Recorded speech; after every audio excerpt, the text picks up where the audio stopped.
ఇది అసలైన వార్త రండిగా. వన్ బెల్ట్ షాప్ ప్లీజ్ మంత్రులను రిక్వెస్ట్ చేసుకుంటున్నారు మన తెలంగాణ బిడ్డలు. ఇప్పించాలని మంత్రులు ఎమ్మెల్యేల వద్దకు వ్యాపారుల క్యూ. ఎక్సైజ్ ఆఫీసర్లకు ఫోన్ చేయాలని ఒత్తిళ్ళు. మీరు కంపల్సరీ ఇప్పియాలనే. మీరు మంత్రులు అయిందే మా బెల్ట్ షాపులు మా బిడ్డలకు తాగుబోతుల రాష్ట్రాన్ని తయారు చేయాలని హైకోర్టే చెప్పిందిగా. తెలంగాణ పేరు మారుదాం రా నాయన, తాగుబోతుల తెలంగాణని పెడదామని హైకోర్టు చెప్తా ఉంది. సిగ్గు అనిపిస్తలేదు కొంచెం అన్నా? ఒక మంత్రులకు ఒక బెల్ట్ షాపు ప్లీజ్ అని ఫోన్లు వస్తాయా? అంటే మన రాష్ట్రం ఎటువైపు తీసుకెళ్తా ఉన్నాం మనం? ఎక్సైజ్ ఆఫీసర్లకు ఫోన్ చేయాలని ఒత్తిళ్లు. డిసెంబర్ 1 నుంచి కొత్త మద్యం షాపులు ఓపెన్. అదే సమయంలో ఆ బెల్ట్ షాపులు సైతం చేంజ్. కొన్ని గ్రామాల్లో 1-2 షాపులకి అనుమతి. వాటిని సొంతం చేసుకునేందుకు పెద్ద ఎత్తున ఫైరవీలు. దక్కించుకునేందుకు పోటీ పడుతున్న యువత. తమ వారికి ఛాన్స్ ఇవ్వాలని గ్రామ పెద్దలు ఎక్సైజ్ అధికారులను కోరుతున్న స్థానిక లీడర్లు. రాష్ట్ర వ్యాప్తంగా వచ్చే నెల కొత్త మద్యం షాపులు తెరుచుకోనున్నాయి. ఈ క్రమంలోనే ప్రస్తుతం ఉన్న బెల్ట్ షాపుల్లోనూ మార్పులు చోటు చేసుకున్నాయి. ఇక దీంతో కొన్ని గ్రామాల్లో బెల్ట్ షాపులను దక్కించుకునేందుకు పెద్ద ఎత్తున ఫైరవీలు నడుస్తున్నాయి. షాపులను తమకే ఇప్పించాలంటూ ఏకంగా మంత్రులు ఎమ్మెల్యేలను కలిసి వ్యాపారులు ప్రాధేయపడుతున్నారు. ఈ మధ్య లక్కీ డ్రాలో మద్యం షాపులను సొంతం చేసుకున్న వ్యాపారులకు డిసెంబర్ 1 నుంచి లిక్కర్ సేల్ చేసుకునేందుకు ఎక్సైజ్ శాఖ అనుమతినిచ్చింది. ఇక అందుకే కొత్తగా బెల్ట్ షాపు బిజినెస్ చేసేందుకు సిద్ధమైన వ్యాపారులు వాటిని సొంతం చేసుకునేందుకు రంగంలోకి దిగారు. అందుకోసం హైదరాబాద్కు వచ్చి రూలింగ్ పార్టీ లీడర్ల వద్ద లాబింగ్ చేస్తున్నట్టు తెలిసింది. పెద్ద ఎత్తున లాభాలు. చాలా గ్రామాల్లో బెల్ట్ షాపులు నిర్వహించేందుకు యువత ఉత్సాహం చూపాలి.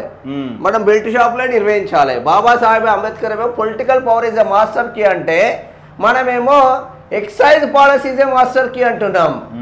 తాగుబోతుల రాష్ట్రాన్ని తయారు చేసి మనం రోజు తాగాలి, మనం రాష్ట్రాన్ని కూడా తాగుబోతుల రాష్ట్రాన్ని. యువత ఎటుపోతుంది? గిదానివే యువత చేసేది చూపుతున్నట్లు తెలిసింది. ఎక్కువ మొత్తంలో లాభాలు ఉంటాయనే ప్రచారంతో ఆ షాపులకు డిమాండ్ పెరుగుతున్నది. ప్రతిరోజు కనిష్టంగా 2,000 గరిష్టంగా 5,000 వరకు ప్రాఫిట్ ఉంటుందని టాక్ ఉంది. పైగా పెట్టుబడి సైతం లక్షల్లో ఉండదు. 10,000 నుంచి 15,000 పెడితే సరిపోతుంది. సాయంత్రం వరకు పెట్టుబడితో పాటే లాభం కూడా వస్తుంది. ఇక ఇది మంచిగా లేదు మీకు. 10-15 వేలలో బిజినెస్ అవుతుంది. రోజు 10,000 పెడితే రోజు 15,000 వచ్చాయి. రోజుకి 5,000 సరే, రోజుకు 12,000 వస్తాయి. రోజుకు 2,000. రోజుకు 2,000 అంటే 60,000. 60,000 లోకల్ పోలీస్ స్టేషన్లలో ఓ 10,000 రూపాయలు, 5,000 రూపాయలు, 10,000 రూపాయలు ఇస్తే అయిపోతుంది. లోకల్ ఎస్ఐకి. ఆ ఎస్ఐఓ సిఐ వేస్తే ఆయనకు 5,000 రూపాయల పెట్టి ఓ మందు బాటిల్ ఇస్తే సరిపోతుంది. ఇంకేమున్నదే? సాఫ్ట్వేర్ జాబ్ 3 పువ్వులు 6 కాయలు. ఊర్లలో ఉండి సాఫ్ట్వేర్ జాబులు చేస్తూ ఉన్నారు మా యువతను చూసి నేర్చుకోవాలి. ఇప్పుడు ఈ సర్పంచ్ పదవికి ఏముంటుందా యువత? మీరు పోటీ చేస్తే గ్రామం అభివృద్ధి చెందుతేంది, చెందకపోతేంది, ఎవడు ఓట్లెట్టింది? ఇప్పుడు స్థానిక సంస్థల ఎన్నికలు యువత అంతా సర్పంచ్గా రంగంలోకి దిగి మీ యూత్నంతా ఆ కొలాబరేషన్ చేసుకొని, అరే మనం ఏమైనా మంచిగా నా దగ్గర 1,00,000 రూపాయలు ఉన్నాయి బిడ్డ, మనం పోటీలో దిగాలని మీ యూత్లో ఒకరిని మంచోని పెట్టుకొని మీరంతా ఫాలో అయితే మీ వెనకాల క్యూ కట్టదానే గ్రామం. అది చేయకపోతే చదువు రాని వాళ్ళేమో సర్పంచులు కాబట్టి మళ్ళీ ఇప్పుడు చదువు రాని వాళ్ళే సర్పంచులు. మళ్ళీ అక్షర ముక్కర అది ఏలి ముద్ర కాలంతా. అంటే ఇంత సర్వనాశనం అవుతున్నా అభివృద్ధి కోరుకుంటలేరు మరి ప్రజలు. అభివృద్ధి ఏడుంది? లిక్కర్ పాలసీలలో అభివృద్ధి 2 ఏడికి వచ్చింది. సాయంత్రం వరకు పెట్టుబడితో పాటే లాభం కూడా వస్తుంది. ఇంకేమున్నది? 3 పువ్వులు 6 కాయలు. ఈ క్రమంలోనే బెల్ట్ షాప్లను దక్కించుకునేందుకు యువత పెద్ద ఎత్తున పైరవీలు చేస్తున్నట్టు తెలిసింది. స్థానికంగా ఉండే లిక్కర్ షాపుల వద్ద బెల్ట్ షాపు నిర్వాహకులు బల్క్గా మద్యం కొనుగోలు చేస్తుంటారు. బాటిల్పై ఉండే ఎంఆర్పి ధర కంటే అదనంగా 40 నుంచి 100 రూపాయల వరకు విక్రయిస్తుంటారు. గ్రామస్తులు సైతం మద్యం కోసం మండల కేంద్రానికో పట్టణానికో వెళ్లాల్సిన అవసరం ఉండదు. అందుకే బెల్ట్ షాప్ల కోసం ఇంట్రెస్ట్ చూపుతున్నారు. ఎనీ టైం మందు, ఏటీఎం ఎనీ టైం మందు. కొన్ని ఊర్లలో వీడిసి చేపిస్తుంది. వీడిసి గ్రామ డెవలప్మెంట్ కమిటీ ఉంటుంది కదా, ఎనీ టైం మందు. ఇది పెట్టలేరా? అఫీషియల్గా పెట్టలేరు బెల్ట్ షాపులు. 24 గంటల మందు సరఫరా. 24 గంటలు మందు దొరుకున్న బోర్డు అన్న పెట్టుకోలేరు ఊర్లలో. అంతేగా రాత్రి 2 గంటలకు డోర్ కొట్టినా కూడా తీసి ఏం కావాలి, బీరా, కోట్రా, సీసానా, ఏదంటే అది ఇస్తారు మీకు. ఇంకా అప్పుడు కొంచెం డిమాండ్ కూడా ఉంటుంది. ఇంకా దీంతో పాటు ఏమైతుంది, గుడుంబ విచ్చల విడిగా జరుగుతూ ఉంది. అవును, గుడుంబ ఇంతకుముందు వాళ్ళ ఇంటికి పోయి డోర్ కొట్టి 4 గంటలకు తాగేటోళ్ళని చూస్తాం. ఇప్పుడు ఏం చేస్తున్నారు వీళ్ళు, ఇప్పుడు ఏం చేస్తున్నారు, చిన్న చిన్న థమ్స్అప్ బాటిల్స్ వస్తున్నాయి కదా, 20 రూపీస్ థమ్స్అప్ బాటిల్స్ పడేసినాయి. ఆ థమ్స్అప్ బాటిల్లో నింపి ఇంటికే తీసుకొచ్చి ఇచ్చిపోతుంటాడు. మళ్ళీ తక్కువ, దీనికంటే తక్కువ, మళ్ళీ 20 రూపాయలు పెడితే చాలు. తల్లి పోషమ్మ గడి అంటాడు.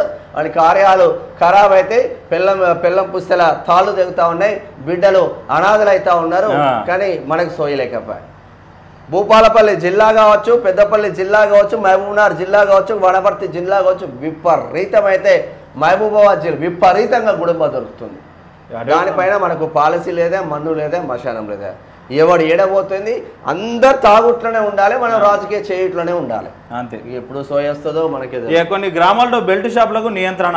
నిజానికి ఒక గ్రామంలో ఎన్ని బెల్ట్ షాపులు ఉండాలి అనే నిబంధనలు ఎక్సైజ్ శాఖ విధించలేదు. కానీ చాలా గ్రామాలు విచ్చలవిడిగా షాపులు నిర్వహించడాన్ని చెక్ పెట్టేందుకు స్వీయ నియంత్రణ పాటిస్తున్నాయి. 1 లేదా 2 షాపులకు మాత్రమే అనుమతి ఇవ్వాలని సొంతంగా రూల్స్ పెట్టుకున్నాయి. దీంతో అనుమతి తీసుకున్న అంత సీన్ లేదు. ఇప్పుడు ఏ మంత్రికాన్ని ఇచ్చిల్లా, ఏ మంత్రన్న స్వయం నియంత్రణ పెట్టుకున్నారట, అంత లేదాడా, ఏడలేదాడా, ఏ మంత్రన్న ఫోన్ చేసి అంటున్నా. ఏంది షాపులు, ఆ షాపులు ప్రతి ఏటా కొంత మొత్తాన్ని గ్రామ పంచాయతీకి ఫీజు రూపంలో చెల్లించాలి. ఒకవేళ అనుమతి లేని ఆ షాపుల్లో మద్యం విక్రయిస్తే ఎక్సైజ్ శాఖకు ఫిర్యాదు చేసి కేసులు నమోదు చేయిస్తుంటారు. ప్రస్తుతం ఆ షాపులను దక్కించుకునేందుకు స్థానిక లీడర్లు, మంత్రులు, ఎమ్మెల్యేల వద్ద లాబింగ్ చేస్తున్నట్లు తెలుస్తుంది. ఎన్నికల వేళ పెరుగుతున్న పోటీ. బెల్ట్ షాపులపై అటు పోలీసులు ఇటు ఎక్సైజ్ శాఖల నుంచి కూడా ఎలాంటి ఇబ్బందులు ఉండవు. ఎందుకంటే బెల్ట్ షాపులను నియంత్రించేందుకు ఇంతవరకు ఎలాంటి యాక్షన్ ప్లాన్ లేదు. ఆ షాపుల నిర్వహణ వల్ల సర్కారుకు ఆదాయం సమకూరుతుందనే అభిప్రాయంలో ఉన్న అధికారులు పరోక్షంగా వాటిని నిర్వహించేందుకు ప్రోత్సహిస్తున్నారు. అలాగే రూలింగ్ పార్టీ లీడర్లు సైతం తమ సన్నిహితులకు మాత్రమే బెల్ట్ షాపులు ఇవ్వాలని అటు గ్రామ పెద్దలకు ఇటు ఎక్సైజ్ అధికారులకు సంకేతాలు ఇస్తున్నారు. దీనితో తమ పార్టీ కేడర్కు ఏదో ఒక ఫేవర్ చేశామని సంతృప్తి పడుతున్నారు. ఇక ప్రస్తుతం సర్పంచ్ ఎన్నికలు, ఆ తర్వాత ఎంపీటీసీ, జెడ్పీటీసీ ఎన్నికలు ఉండడంతో బెల్ట్ షాపుల ద్వారా పెద్ద ఎత్తున లాభాలు ఆర్జించవచ్చనే ఆశతో గ్రామ స్థాయి లీడరు షాపుల కోసం తీవ్రంగా ప్రయత్నాలు చేస్తూ ఉన్నారట. ఇది కొన్ని ఊర్లలో అఫీషియల్గా కండక్ట్ చేస్తారు. ఊర్లో అందరినీ కూర్చుండబెట్టుకొని బెల్ట్ షాపులకు వేలం వేస్తున్నాం, చికెన్ షాపులకు వేలం వేస్తున్నాం, కూల్ డ్రింక్ షాపులకు వేలం వేస్తున్నామని ధర వెలుగుతారు. ఎవరెక్క ధర వెలుగుతే వాళ్ళకు సంవత్సరం పాటు ఇక ఊర్లో వేరే వాళ్ళు బెల్ట్ షాప్ పెట్టుకోవద్దు, వాళ్ళు ఒక్కనే నడిపించుకోవాలి. ఆ డబ్బులన్నీ వీడీసీ తీసుకుంటుంది, అంటే గ్రామ కమిటీ అభివృద్ధి తీసుకుంటుంది.